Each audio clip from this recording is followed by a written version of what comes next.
We begin tonight with breaking news. CBS News has learned Israel is fully ready to launch an operation into Iran. Multiple sources confirm U.S. officials anticipate that Iran could then retaliate against certain American sites in neighboring Iraq.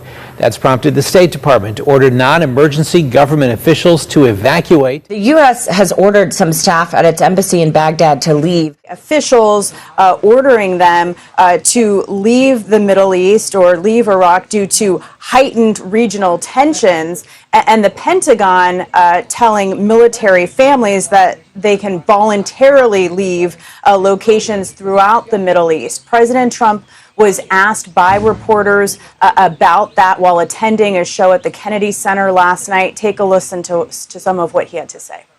Well, they are being moved out because it could be a dangerous place, and we'll see what happens. But they are being, we've given notice to move out. We'll see what happens. Is there anything that can be done to dial the temperature down in the region? They can't have a nuclear weapon. Very simple.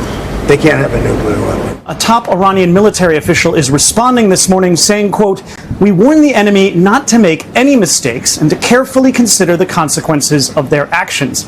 Now, these rising tensions, they're leading the State Department to evacuate all non-essential personnel from nearby Baghdad, and military families in the region, they're voluntarily departing as well. Meanwhile, Israel stands poised to launch an unprecedented attack on Iran. U.S. officials have told CBS News that Jerusalem is readying an operation against Tehran's nuclear program. That's despite the Trump administration's ongoing talks with Iran. Middle East envoy Steve Witkoff is slated to meet with Iranian officials for his sixth round of those talks in coming days. The U.S. anticipates an Israeli attack could prompt Iran to retaliate on some American military and diplomatic sites in Iraq. Stuart, how serious is this move by the U.S., and does it actually suggest potentially we're going to see a direct confrontation with Iran soon? I mean, I think that is a very hard prediction to make. Certainly what we can say is that from the Israeli side, they have been deeply concerned about Iran's nuclear program for many years. They have been planning ways of taking it out militarily for many years. What seems to be a little different this time is that obviously the US and Iran are engaged in attempts to come to some sort of agreement, that is a sort of a return of sorts to the nuclear agreement we saw under Obama. But both sides have set out red lines that seem entirely incompatible. So, for instance, the US says there is no way that Iran should have any enrichment capability. Iran says that's an absolute red line and it must have some because it is a signatory to the non-proliferation agreement. So I think there is a mounting sense within the region that these two sides are incompatible. At the same time, you have Israel clearly very keen to do some sort of military action to degrade at least the nuclear capabilities within Iran. You say that it's Israel that has to move quickly. The United States right now is actually asking, or at least hinting to Israel to, pardon the pun, cool its jets when it comes to attacking Iran. Will Israel listen? I think Israel has to listen up to a point where we feel that it becomes an existential issue for the state of Israel. But it's not yet? Would you say it's not yet an existential issue? I would say that all Israelis prefer a diplomatic solution.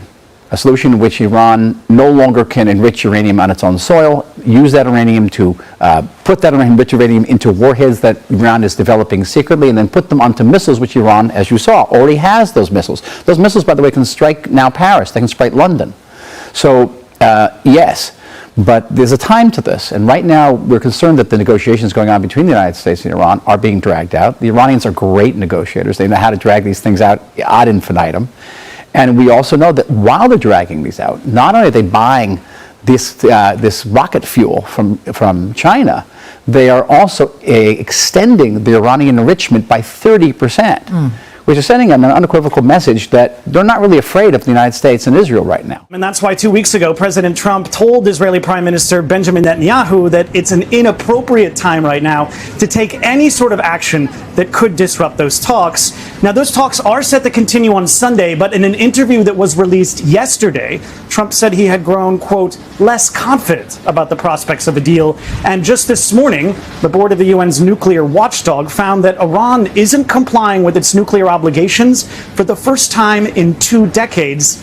In response, Iran called the decision biased and said it would accelerate its nuclear enrichment program. Iranian defense minister has said that if Iran is forced into a conflict, they would attack American interests. Now, part of the reason Israel has this view of Iran is they have been attacked by, according to Israel, Hezbollah in Lebanon, the Houthi rebels in Yemen. Those are Iranian-backed. But as you just mentioned, the U.S. administration is trying to negotiate a nuclear peace agreement with Tehran. So as Israel makes these threats, where do these talks really stand? So as I said, there is a six-round scheduled talks on Sunday. But right now, we seem to be at an impasse in terms of negotiations. Iran has said that the U.S. proposal is unacceptable. The U.S. is of the stance that Iran should not be allowed to enrich uranium for their nuclear program, and that's kind of where we're at. And Israel has long believed that Iran has used these talks as a to stall and to continue their aims in terms of enriching uranium. So right now, negotiations have stalled, and that's where we're at right now. Makes me think that Israel has to act and act quickly. And this is not new. Several years ago, the Chinese signed a 25-year, $400 billion agreement with Iran that had a military dimension. China buys its oil from Iran. And Iran is also an ally of North Korea. Those missiles you see kicking off are knockoffs of North Korean missiles. And Russia not only provides Iran with weaponry, it builds the Iranian nuclear reactors. So all of America's adversaries in the world are aligned with Iran, and that's why they call it the anti-American axis. So, Saeed, if there were to be some kind of attack, what practically could Iran do at this stage to retaliate? Well, the defense minister of Iran said yesterday on the sidelines of the cabinet meeting that the country has tested a missile with a 2-ton warhead. So Iran has been preparing itself and has been advancing its defense program, its defense capabilities. And let's face it, the area that Iran has most progressed in ever since the Islamic Revolution is the defense and military programs and capabilities. So there have been a couple of unveilings, there have been a couple of advancements by Iran that could actually jeopardize the U.S. and Israel's interests in the region. You know, there's significant intelligence sharing between the U.S. and Israel. So what is the White House saying about these reports that Israel may launch this attack? Well, I think one very telling sign is the notices that went out to Americans living in the region. Errol, you alluded to it, but some Americans told to leave. That includes the State Department telling non-emergency officials, ordering them to leave the Middle East or leave Iraq due to heightened regional tension. They do not appear to be. In fact, the supreme leader of Iran, Ali Khamenei, Ayatollah, came out and said that any suggestion in an Iran nuclear deal that Iran should stop enriching uranium is nonsense, his words. So they're not going to back down from this. You know, my approach, well, maybe of a certain age, right, it's the Dirty Harry approach, which is go ahead, pull the trigger, be my guest.